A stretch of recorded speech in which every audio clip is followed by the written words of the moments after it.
All right, everybody, welcome back to another episode of Unfiltered HR. You know probably me by now. And I'm here again with Mike Wright. Hi. You might remember Hi. Mike from the Small Business Employer Spotlight series. Yes. Mike, and this is actually Mike's office. Yes. It's got a nice background. Mike is the very generous provider of the podcast space. Yes. Studio. Yeah. Little did you know. But that is my contribution to this. Constructing, yeah. Is allowing us to do this here. No, I love doing this. This is fun. Yeah, I know. And Mike's back. He wants to talk about controversial things, so we're going to try to keep it interesting, but not. Yes. I love controversial things. She won't let us talk about it, but I'm always open to it. When Mike turns off is when we talk about it. It's an HR podcast, so we have to be PC, you know? No, I don't agree with that whatsoever. Because I think that's when you have to have some of these conversations, is to have the real conversations, especially when it comes to HR. Yeah. Especially folks who are in my position, you're always thinking about that. Yeah, Mike's a fun client. To put it lightly, yeah. It's because I'm contrarian for everything when it comes to HR, which is why you're here. Yeah, well, to help me with that. That's why you're here right now on this podcast, because I think you represent a similar mentality of many business owners or CEOs who tend to think, or at least go into the endeavor of thinking the HR component, the people component is either like fluff or bullcrap or red tape or just bureaucracy, and it slows down the growth of the business or progress being made or other initiatives you have. Well, I think to some degree it can, but if you get down to HR, it's all about the folks, and if I don't have my people, then I don't have a product. Yeah. So it's super important that their needs are taken care of, emotionally, financially, all of that. Those are the things we look at. Mm-hmm. But I think the trap is when you put HR in everything, and then it does slow things down, where I have to make sure everybody's happy. I have to make sure we're following this celebration. I have to make sure we're celebrating this thing in this month. Those are all the things that people feel obligated to do, but I feel like it patronizes folks, not necessarily actually gets to most contrived or disingenuous. Exactly. You're doing it for the sake of doing it. Right. I just don't like using HR as a marketing tool. I like to look at HR as something that is a little bit deep. Okay, well, that's what I want to talk about today. Oh, right. Well, okay, so it's a necessary evil, I guess. I think it can be forced and contrived, but also it is I would say, and we kind of talked about this in the last episode where we talked about kind of the value of HR. It's kind of like the wearer of the hat that is there to champion and protect culture and like make sure that all people-oriented and people-benefiting things are kind of carried out in the business and protected in the business, right? And so you are a person and a CEO who's very ambitious and goal-oriented in terms of like efficiency and productivity and metrics, and Yes. you have, aggressive and healthy financial goals for the business and all of that. But ODL is a business that very much has its core values at the very center of the business, and it's something that you guys prioritize, and we've talked about it before on here, that you guys have it hanging on your walls and that kind of thing. So I think that's an interesting combination, and let's talk about how, when you're implementing initiatives around productivity and things related to typical like black and white business outcomes, how you make sure that kind of business ethos in the culture, the values are. Okay, so you're starting with that question. Yeah. That I mean, that's not in itself a question. That's a really big Well, question. no, because it's my Achilles heel is that right there, which we've talked about 100 times.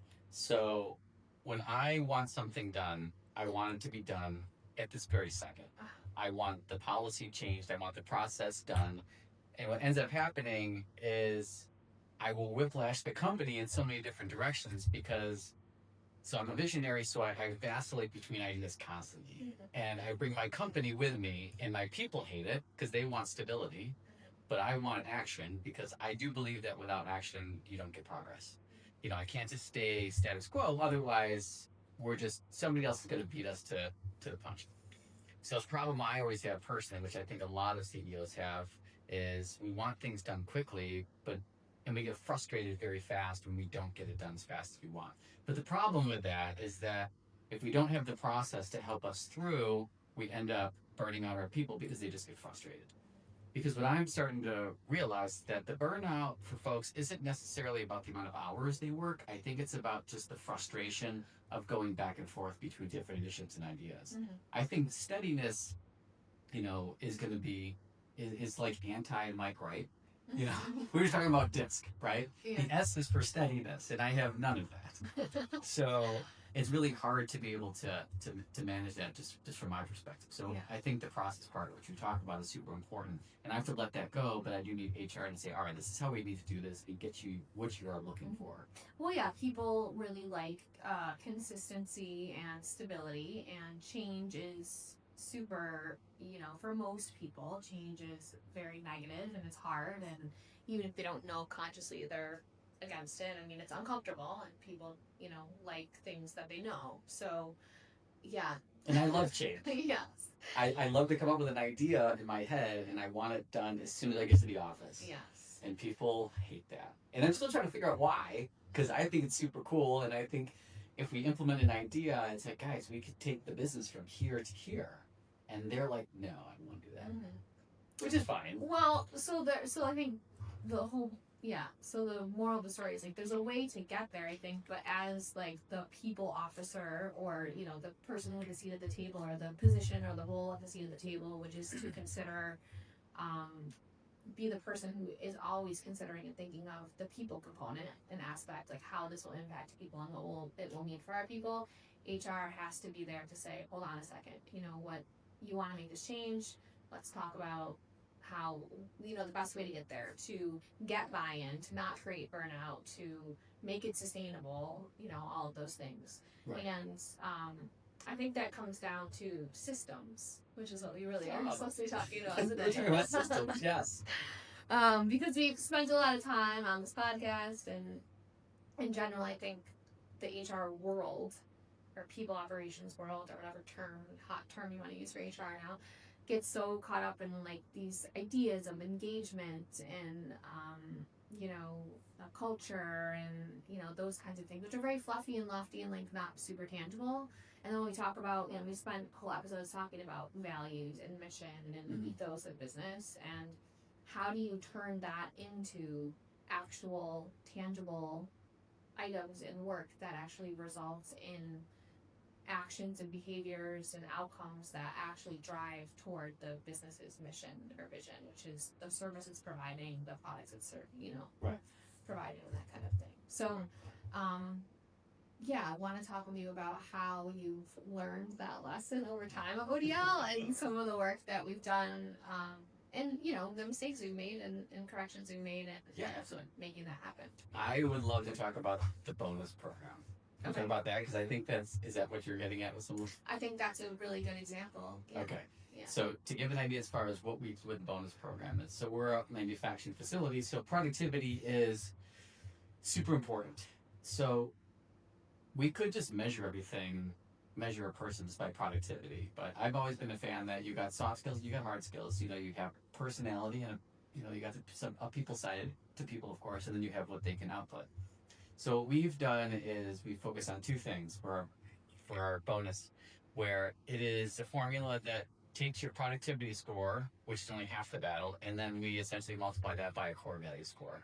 So you could be the highest producer, but if you're a jerk, one, you probably shouldn't be here. That's a whole other topic. But you're not going to qualify for the highest bonus.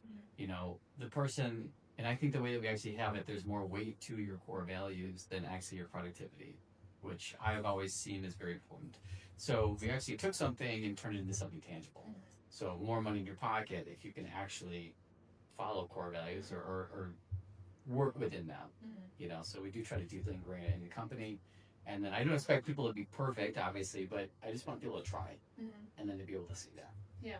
So you certainly talk the talk again of having your core values plastered on the walls here. We, I think, mention them in all of the job postings. But how do you, if you say those matter, how do you demonstrate that those matter? And it matter as much as outcomes, right? Because I think the point is, like, you're not trying to just be a business that makes a certain amount of widgets or makes a certain amount of money, and it's not just a job that people come to, clock in and clock out, and make the product.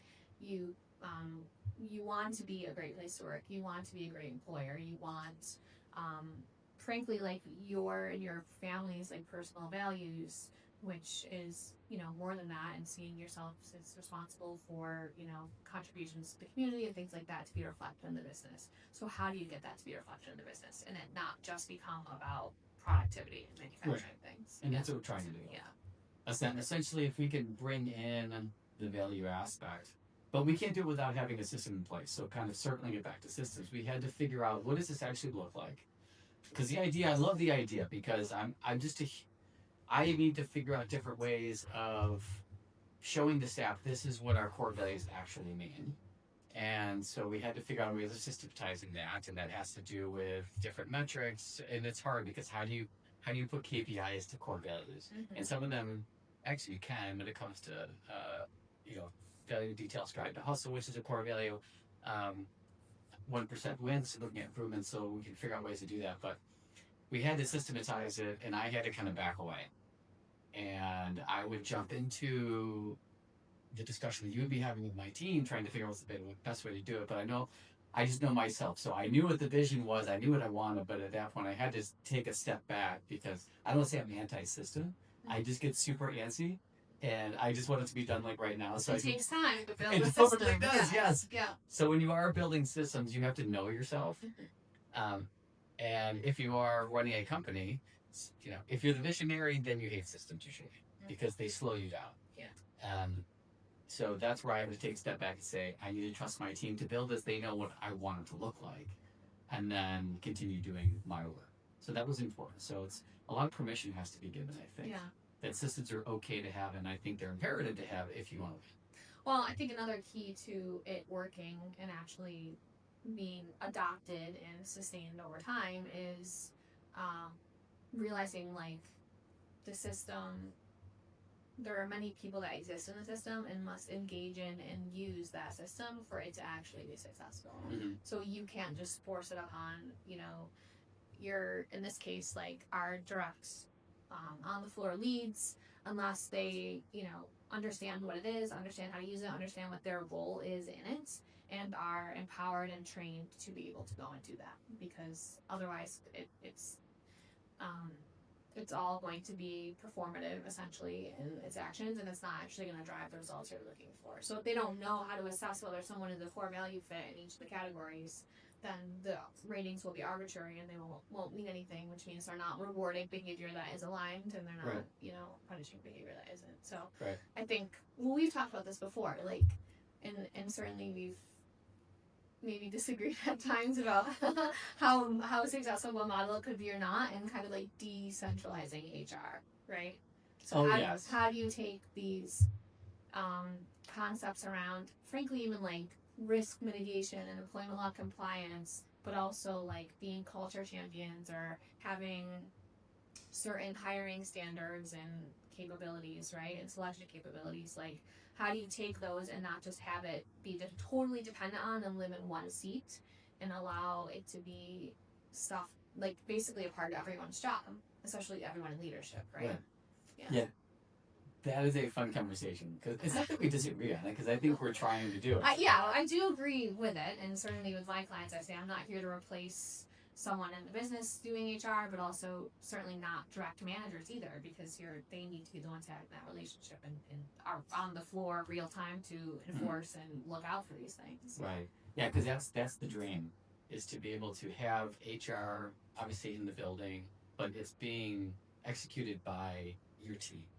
At least that's my dream. Yes. So can we train them, on a certain system, but this is how we do our hiring. And this is just proven process, essentially. And EOS, as an EOS company, process is a big part of what we do. So how do we systematize something with our hiring? How do we systemize something with our firing?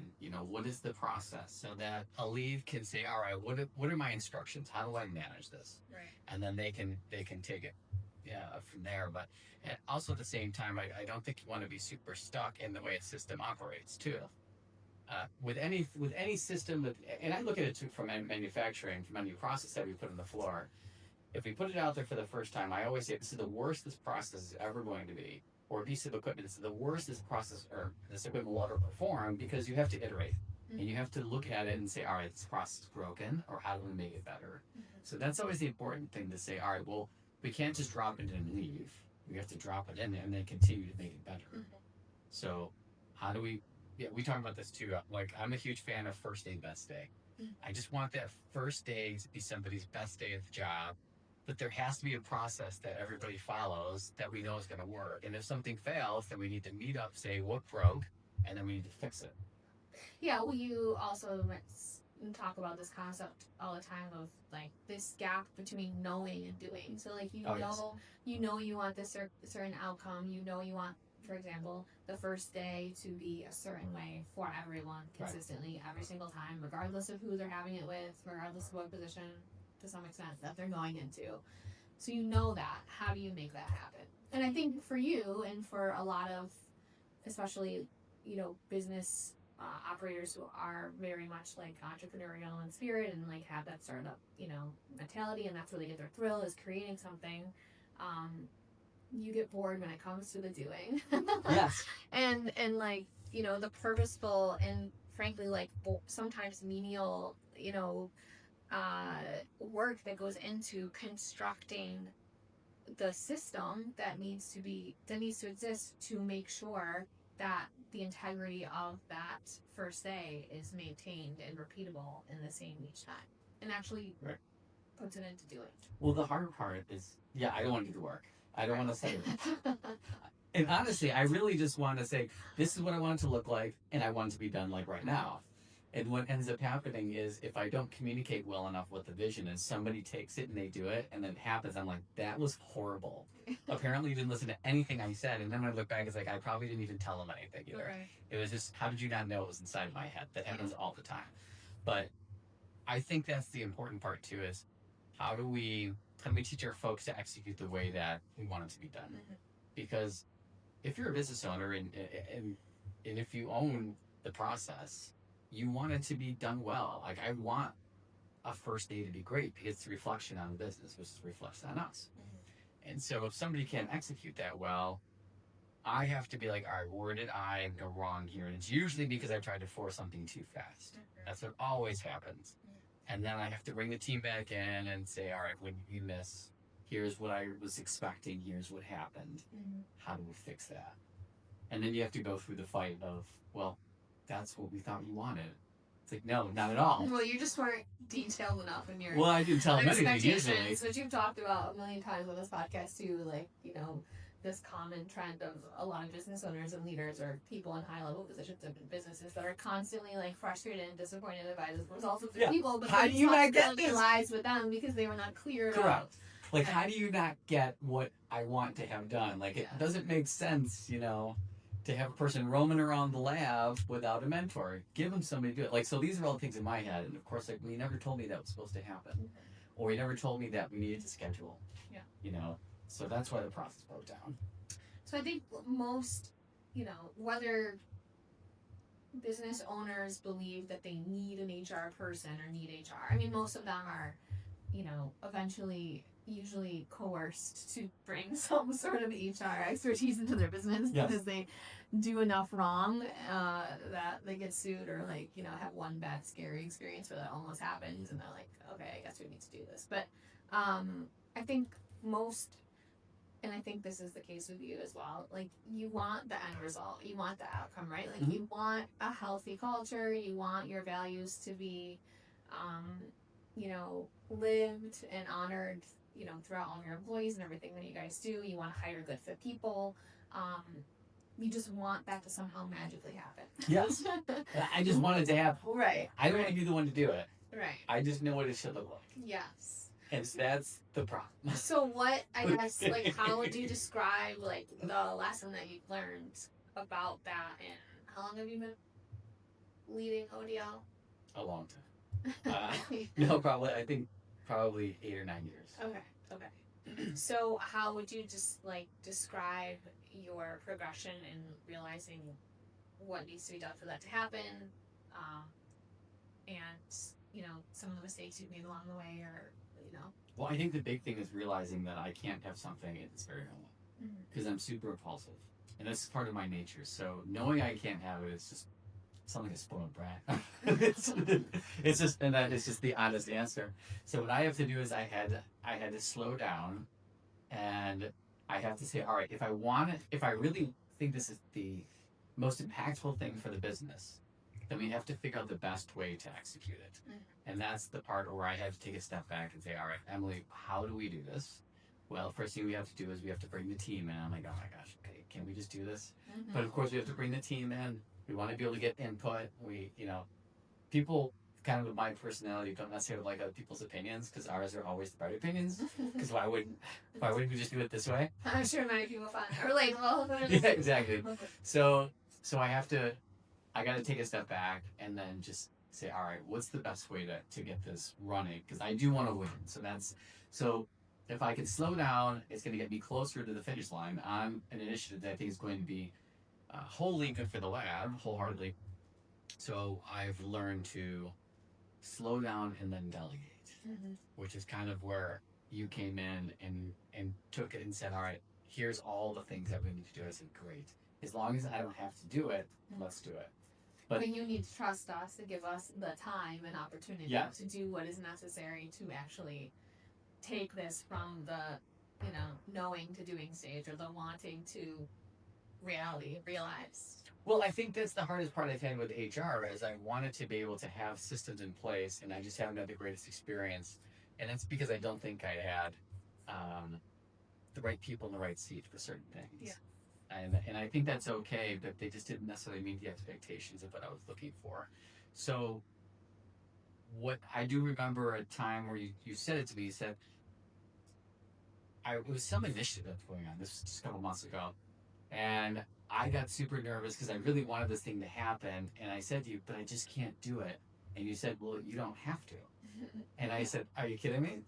Because I feel like I need to do it all. And that's the trap. Yeah. Give us permission and then just stay out of the way. Yes.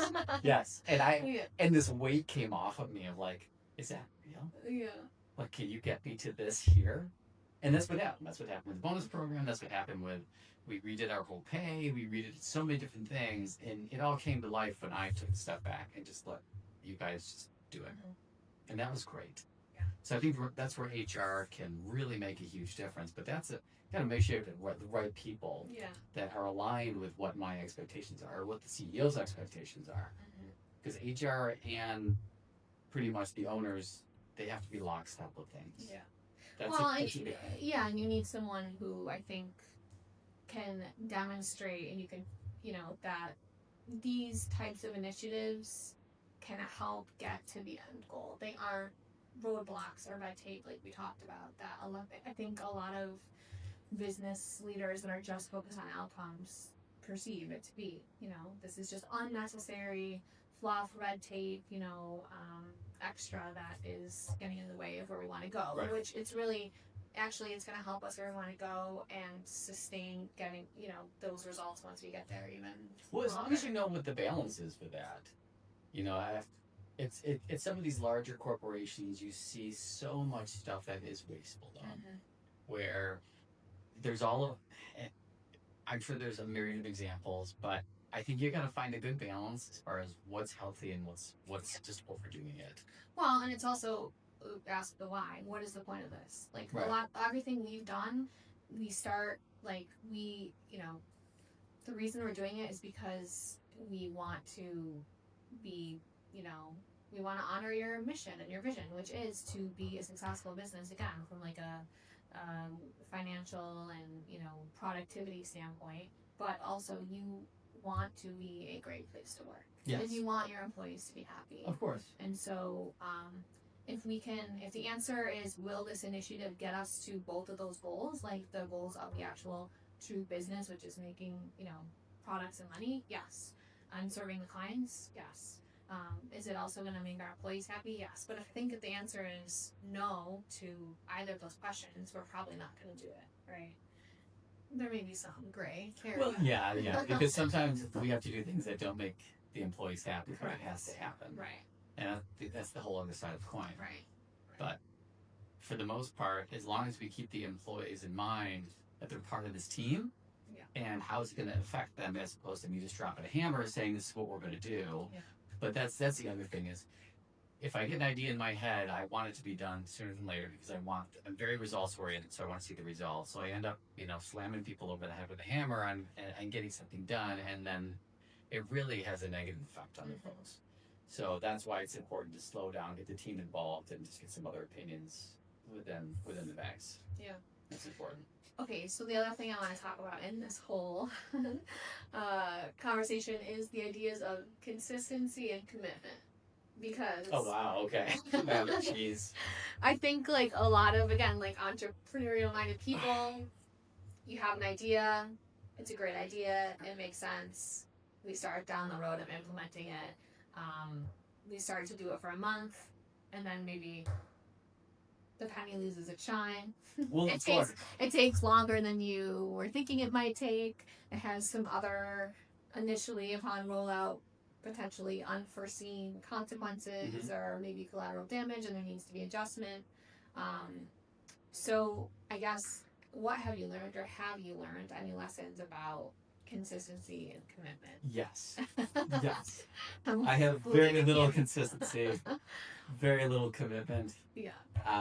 So this is what I have learned, is that a visionary has 1,000 ideas, and most of them are garbage because they make sense in my head, or I'm driving to work, I'm like, that's an amazing idea, if you do that right now. And so if you take all of that, there's probably one or two that are actually good. So we have to surround ourselves with a team or with people to say, all right, this one's good, that one's not good. So what we ended up doing is we did Working Genius, the Patrick Lencioni stuff, of looking at people's God-given talents, they call it. And I needed to find people who were able to discern my ideas and say, this is good and this isn't good. And then I had to have people that have tenacity to be able to say, all right, I can take that across the finish line. And that was really the big turning point, is that, one, I don't have to do this on my own, because if I do it on my own, I'm going to fail because I have zero consistency. And if I can have the right people in the right seat, they'll be able to take it and then do something with it. So it's really everything outside of myself has been the biggest lesson. And then finding the right people that I know they can do it. Yeah, and that you trust and respect enough to then, delegate to do it. Right. But then have them maybe push back on you a little bit with And that's okay. Reverse course, or, jump ship too early. Maybe. Yes, and because I need to, if we're getting close to launching something, or if I have folks that are about to take something over the finish line, I have to back away because I live up here.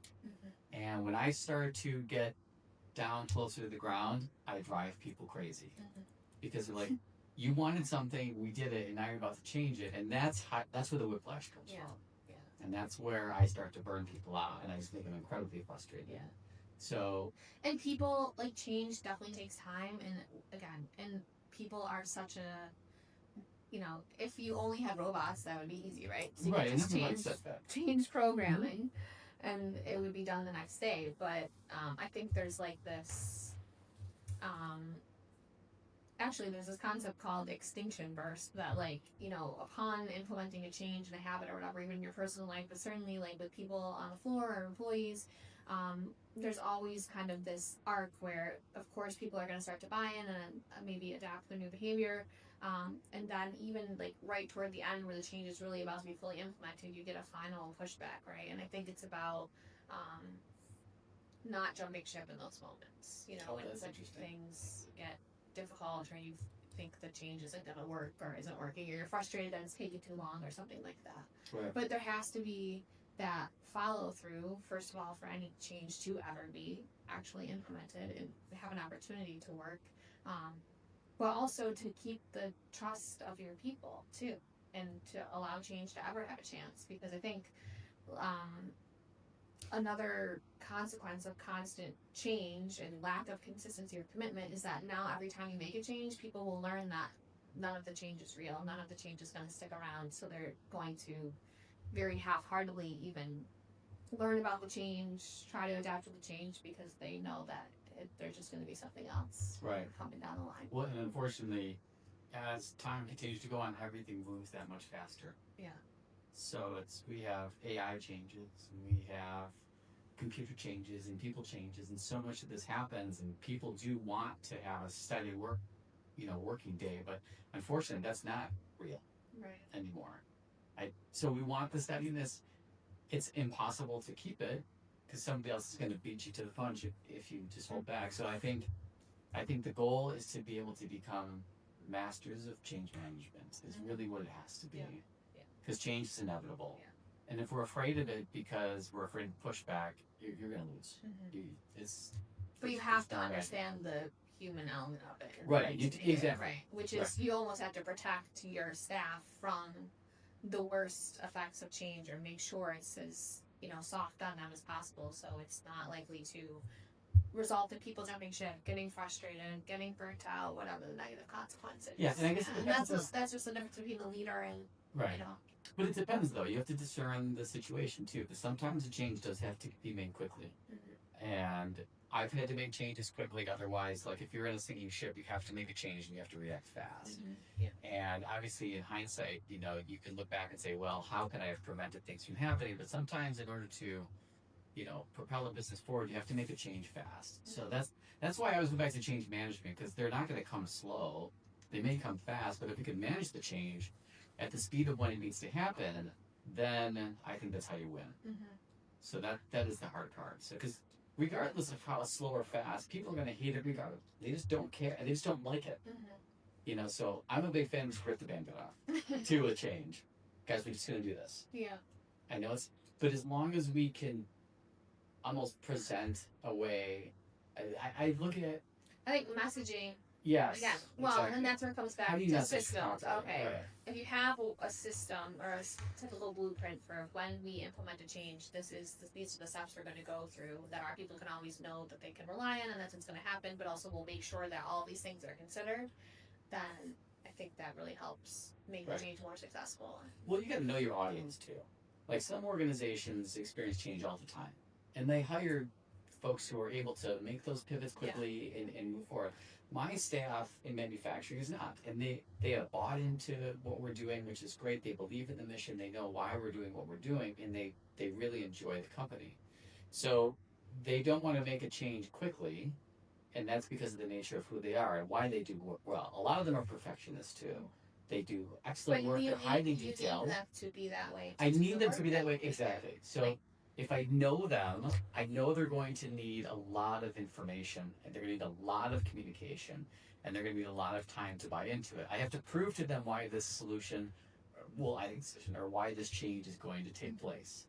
And that's not always easy, because I just want it to be done. But if I want the buy-in, then I really have to over-communicate, and that is certainly one of my downfalls. So you have to know your staff, know your audience, especially when it comes to change.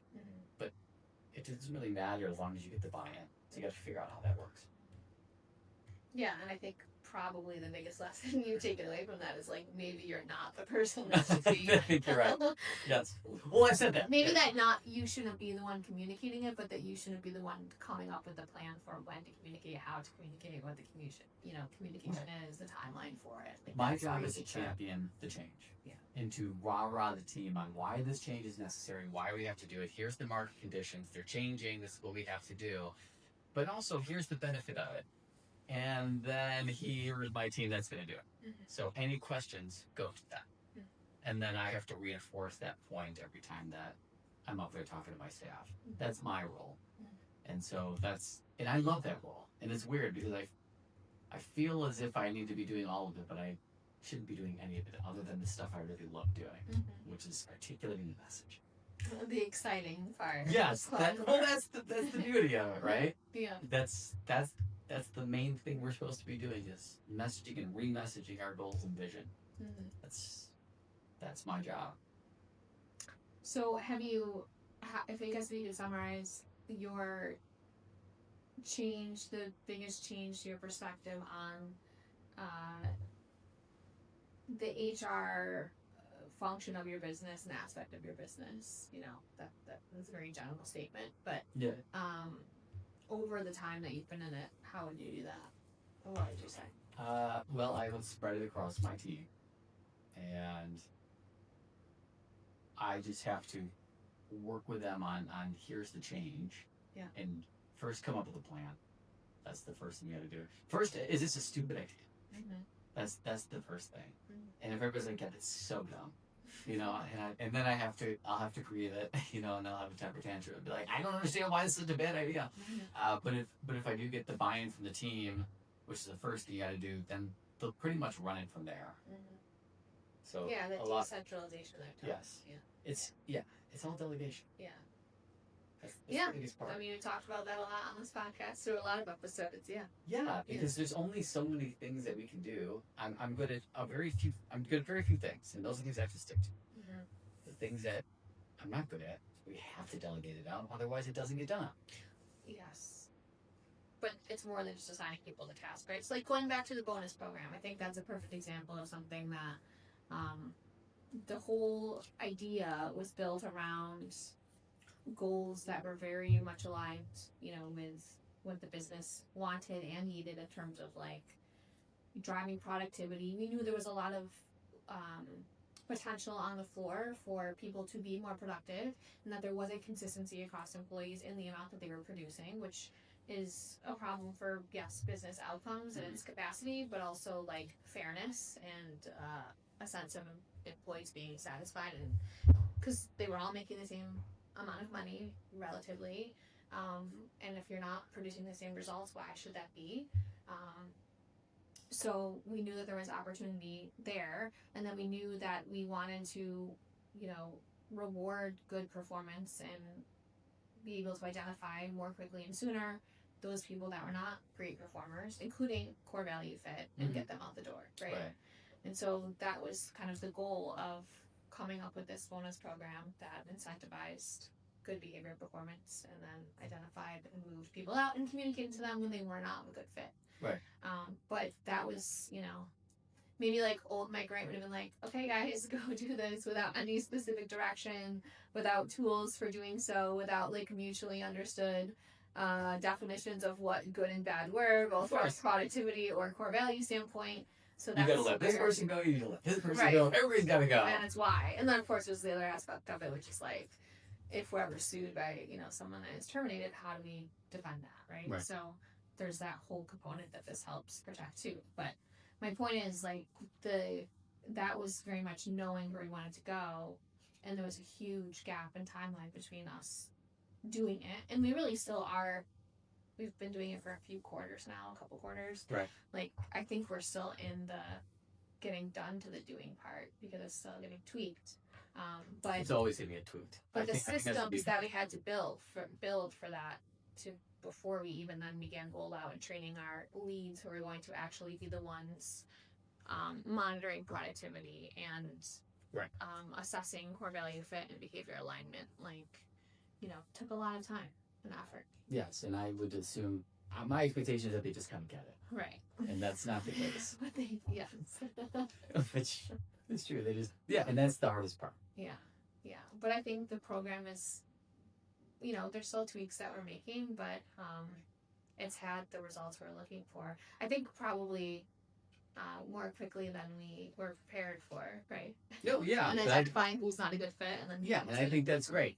Yeah, and I think the really coolest part is that our employees now knowing, and the great thing is there's transparency on productivity numbers too, so people know who is a good performer from that standpoint, and also they see they're being held to these standards for behavior, core value, fit, so they expect that everybody else will too. So when they see other people not behaving as they should, and there isn't the accountability, or they aren't getting like the punishment or lack of reward like we promised, they're holding us accountable to that now. Yes. Which is kind of cool. Which is great.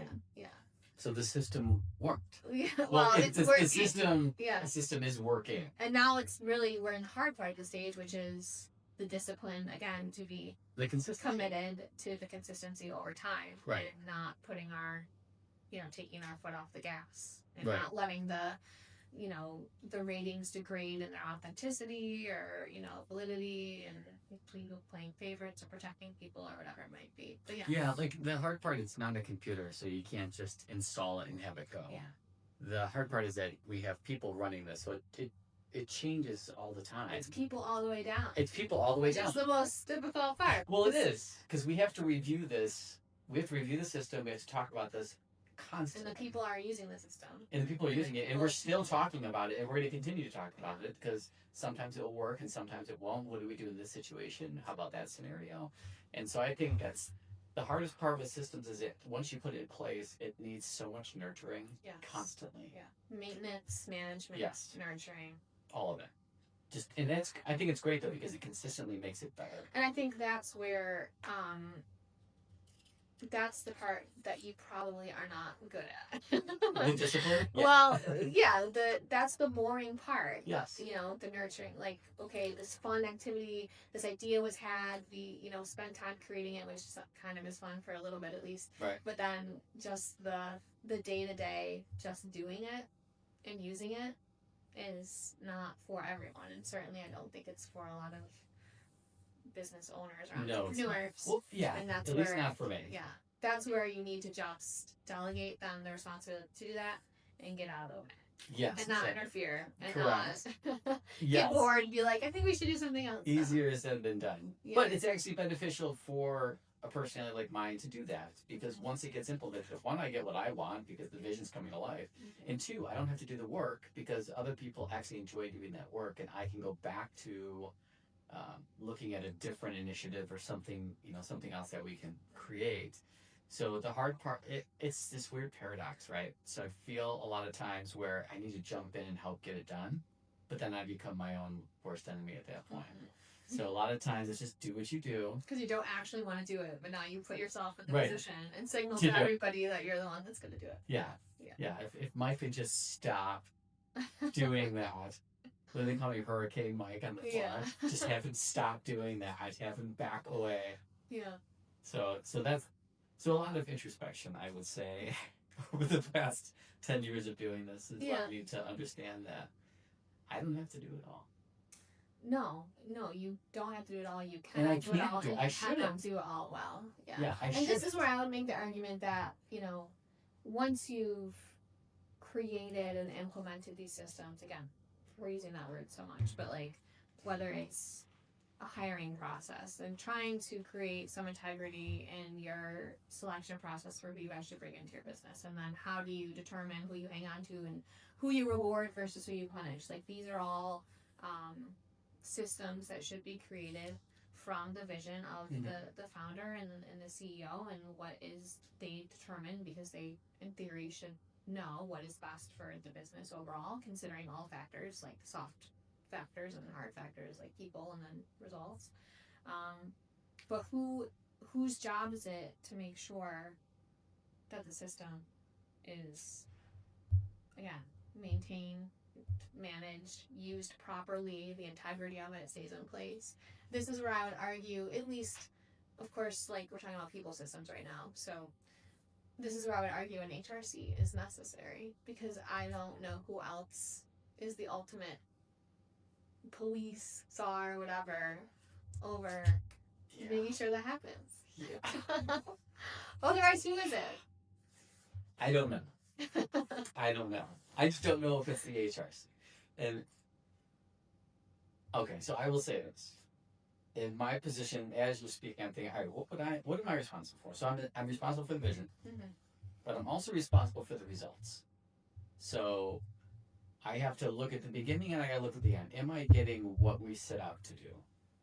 And I guess I've had HR folks where we started something and the results weren't there. So I guess if you find the right person, then yes. And that's a much different conversation. Is what do we want the HR person to do? Is it just to, I think a good seasoned HR individual will do a great job at managing that, but it's so hard to do. So, like, I just don't think you could bring a junior person in to be able to manage those expectations. Otherwise, I feel as if they're just going to disappoint the leadership team. Yeah. Which is why we end up taking it on, because it is such an important topic. I can't leave it to somebody else to do it. Yeah. I guess the point is, you're right, it doesn't, I guess, necessarily need to be an HR person in a designated HR seat, but that accountability does need to be designated to someone. I agree with you 100%. And someone has to be the bad guy to say, like, hey man, like, the things that you're doing are not aligned with these, this system that we created to then, guard the integrity of these results, values, whatever it is that we said that we were going to honor. Well, every person has a lead in this organization. And so that's the main contact. So there's that main relationship. The people don't necessarily have a relationship with an HR person, but they do see their lead every day. So the idea that we took is, how do we take all of those initiatives and then train the leads? And then do they have what it takes in order to not only manage productivity, but to manage the actual people part of it? And that's where a really good lead comes in. And I think that's where we want to put most of our time and money, is figuring out, how do we transform them and grow them into excellent leaders? Yeah, their use of the system is definitely the most critical.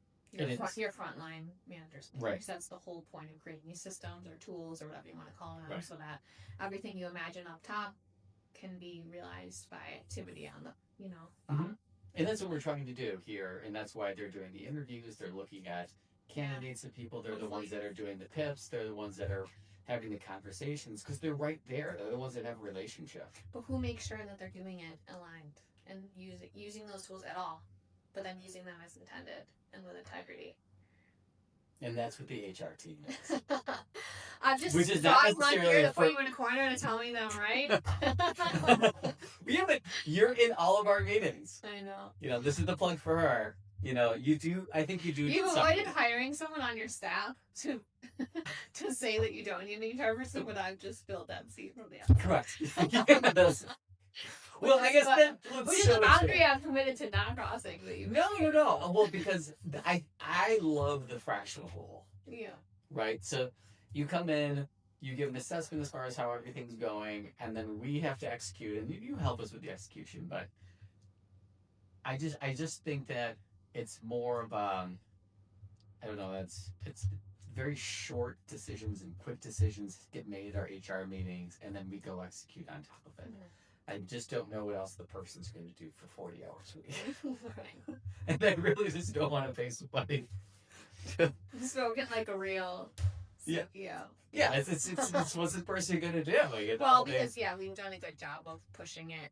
Through the systems, hopefully, that we've created, and then hopefully there's enough checks and balances in place to make sure that the hiring decisions they're making are the right ones, right? Or at least not terrible mistakes, or that other people aren't falling through the cracks, which is helping with performance issues that aren't falling through the cracks. We do the quarterly reviews, which involve a quarterly calibration session where we all sit in a room and really challenge each other on, is this person really a fit or not? So those systems definitely work, and it is working in a fractional way for that reason. Well, there's checks and balances, and they're naturally taking place, and I think that's the beauty of it is, lower levels are telling a story. That goes up to another level, which tells a story, which goes up and tells a story. Once things get broken, then we start to see that trickle down. So we have all of our stakeholders that are in our HR meeting. I'm in the HR meeting. Directors are in there. You're in there. And we're having these, actually, they're all calibration sessions in a way. Is everything going the way it's supposed to? Does anything smell funny? Right, yeah. That happens once a week. Yes, yeah. And because there's, in the moment of whether it's a change being implemented that's difficult, or a moment of stress for the business, like lack of staffing, or really lofty production goals, different business units begin to throw certain virtues of the business perhaps under the bus for others. Oh, yes. So I think that is one, and again, the systems help us get back and stay on track with what's important. And when we're talking about HR goals and virtues and the people systems, having an HRC at the table allows for that not to be thrown under the bus, I guess I'll say. So yes, we've had many conversations where we've had poor performers, staffing is levels aren't necessarily where we need them to be. And, there's a fight to keep the people that are not meeting the expectations that we claimed were the minimum expectations on staff. And we push back on that and find ways to still allow production to survive and meet their goals, but have a plan to still hold true to those expectations. Yes, it's a very delicate balance. Yeah. It seems at times. But it's important to have a voice representing all of those. I agree. Yeah, and it's. I've always been a fan that HR is there to help leadership make really good decisions, and it's not this. Or avoid making really bad. Correct. I hate the idea of HR is there to be the voice of the people, and somehow be the liaison to management and leadership, because then I feel it creates this divide. What I love HR is helping us be better leaders, because we're the ones that should be out there with the people's best interests in mind. We're the ones that should be caring. It should not be this, union mentality. We're always against the union shop, and it's. Or just competing. There's no reason it needs to even be seen as competing priorities. An HR person is not HR. At least it should not be this way. Where an HR person is complete opposition, interest-wise or point of view-wise, to the CEO or production or whatever equivalent leadership in a business, because their goals actually align, which is success for the business, which means success shared for everybody. And right.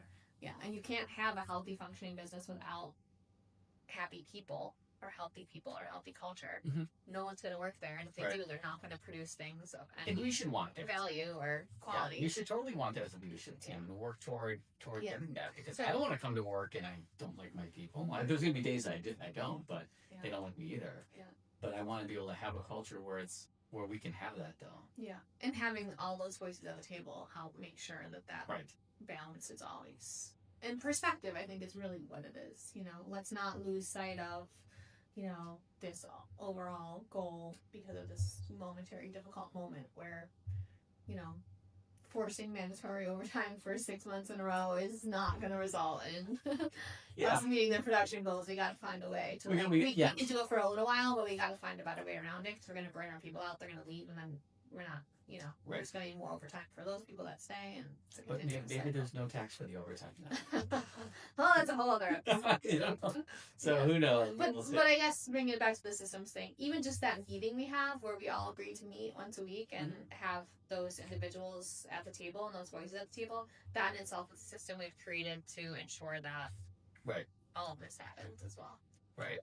I think we have to, because you don't want to be so strict to a system where there's no rhythm to it, where it's so strict we have to follow it. I think it's important to have a steadiness, which I don't have, but where it's not so strict, where you can make some changes. We discuss that, we talk about that. Is the system working, not working? What do we have to do? So it's important to have an open mind that, hey, maybe we didn't make a great decision and maybe we need to start over. We've done that plenty of times with our wellness program until we finally found something that worked. So that's my only advice is, once you get it done, make sure you're constantly iterating and making it better. And I think it's worked more so this time than other times, at least so far, because there was so much thought and additional process and put into creating it, implementing it, sharing it. Yeah, so I guess that's the lesson, is actually trying. Just being purposeful about our actions. Yeah, being purposeful, having intentionality to things. Right, and I say that all the time, purposeful people operations. Why would you not be? First of all, why would you not be? But second of all, why would you expect there to be, again, between what you want and know and what actually you do and habits, how could you possibly expect there to be a success if you're not purposeful about the road to it? Right. And we don't do that when it comes to production and how to make the product. We don't do that when it comes to marketing and the results you want to see with, lead generation or whatever it might be. So why would we do that with people? But businesses do it all the time. Yeah. They take it for granted and think it's just magical and it's just created on its own, but it's usually a result of all the habits that are happening on a daily basis. Of course. Yeah. So much has to take place. I heard Dave Ramsey talk about his business, and he said it took me 25 years to become an overnight success. It takes time and a lot of intentionality to drive a business, to have it be successful. And nobody knows really what goes on in the back scenes of things, but it's usually super messy. So we can talk about this all day, but at the same time, this is messy. This isn't easy. Mm-hmm. None of this was easy to do. Yeah. But the intentionality just kind of kept us on track. I think that's the big thing, is just some kind of guiding light, and that is really what it was. But the people were the motivation for it, because they really wanted to build this program that worked. Mm-hmm. You know, we kept talking about it, so we had to figure out something. Yeah, and not because they wanted necessarily, I mean, of course they want to make more money, because who doesn't? But also because they wanted it to be fair. They wanted to be recognized for their contributions Of and, course. you know, performance and behavior that was good Yes. and better than their peers, who they could see some of them weren't doing what they should be doing. So, Correct. which is really nice too. Yes. All right, well, we covered a lot of ground. Did we cover a lot of ground? I think, yeah, no, it's a great, I think getting your perspective and story on this is great, because I think, again, you have a similar profile to a lot of CEOs or business owners out there, which they just want to do what they're doing, which is make the product or Right. provide the service or whatever it is, and they don't want to necessarily spend the time and effort on this stuff, which, you know, actually will help them get there much more easily and successfully. Yes. Um, Yes. so I think you're sharing your experience with it and lessons learned offers a lot of credibility to the points that we're making. Cool. Because you've gone through it. Yes. Yeah. It's been fun. I'm sure we'll have you on again. Yes. I'm sure we'll have you on again to talk about You love it, Dan. something I'll talk else. about anything. Controversial, maybe more controversial. Like the It's tax, somewhat. the overtime tax. That's not controversial. No. Depends who you're asking. Maybe. You want controversial, we can certainly talk No, about no. it. And we're gonna end it right there. Well, Thanks, thank you. Mike. Yeah. All right. Make sure you guys check out other episodes related to this if you want to, you know, learn more about what we're even talking about, systemizing and some of those concepts and things. Go back and check out those episodes. Otherwise, we'll see you next time.